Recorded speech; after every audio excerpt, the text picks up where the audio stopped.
The most common issue letting you down from hitting depth in your squat is dog shit ankle mobility.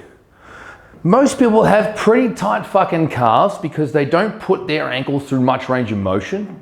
The loading through their calves is big, but the range of motion, not very. So when you try and get down into your squat, you can only drive your knee over your toe so far before your heel pops up, and that's not acceptable in good technique in your squat. So how do we fix this? Well, first of all, you've got to stretch your calves and address what's going on at the ankle joint. They are interconnected, one and the same. When people stretch their calves, typically they will put their leg up something like this and or they'll pop down on the floor and do one of these ones. And okay, well, that's not exactly wrong, but what you're doing is targeting what's called your gastrocnemius, which is this big chunky guy at the top, which yes, is your calf. But we need to address your soleus or soleus, same shit, different smell, just different pronunciation. Now, that sits underneath here and then connects down here into your Achilles. That is the part of your calf in which you need to stretch, because stretching this guy, although it may feel not very nice, but more significant and may lead you to believe it will be more effective, it's not actually targeting your ankle joint, okay? It's going to target the muscle up here. We need to target the muscle down there, obviously.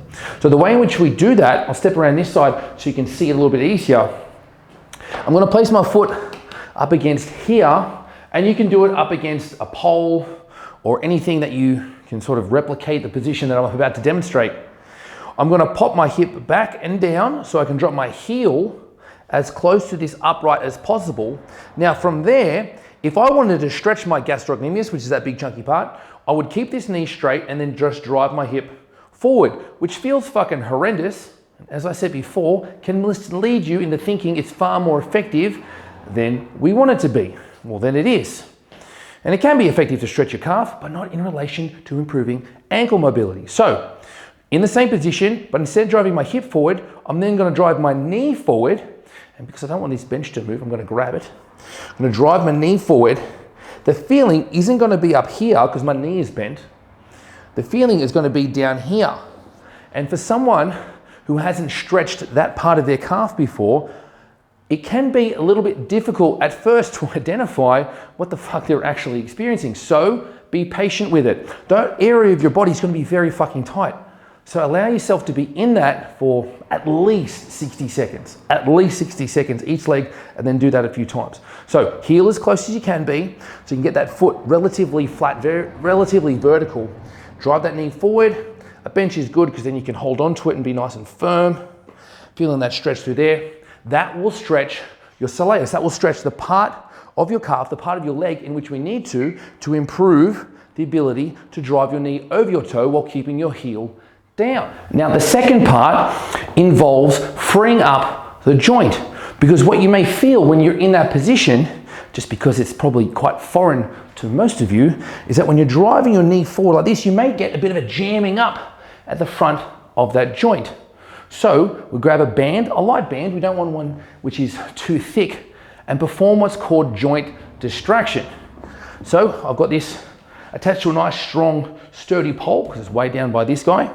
I'll demonstrate on my right side, although I just stretched my left calf. I'm going to place my foot up on a bench. You can use a box, but bench is already here, like so. Pull this forward. You want to find that groove between your foot and your leg. Place it in that groove. Hold it there. So all right, there it is. And then we're just going to glide your knee forward. You can allow your heel to pop up here. That's fine. We're not squatting. We're just trying to create some space in that joint and using the band tension, which is pulling backwards, as you can see, to get into that joint, to dislodge any jamming up that you may be experiencing. Now, do you do this before or after you're stretching? I recommend doing it in between. So stretch the muscle, as I demonstrated before, get into the joint using the band, go back to stretching the muscle, go back to distracting the joint. Albeit very simple, adding those two elements together can significantly improve your ankle mobility, and on the back end of that, knowing that it tends to be the linchpin for shitty squat technique / depth, can significantly improve the depth, the ease of that depth, the load you can lift because you can load your legs properly, or because you spend a little bit of time stretching your calves, the right part of your calf, and getting into the ankle joint to allow that movement to occur comfortably. Now that your ankles can actually move properly, what I need you to do is jump underneath this video, check out the link to Apex Strength School. It's my comprehensive 6-week training course and program guaranteed to help you hit PBs, new personal best lifts, in just 6 weeks. Help you improve your confidence, competency, and complete self-sufficiency in the fucking gym. Don't hesitate. I'll see you at Strength School.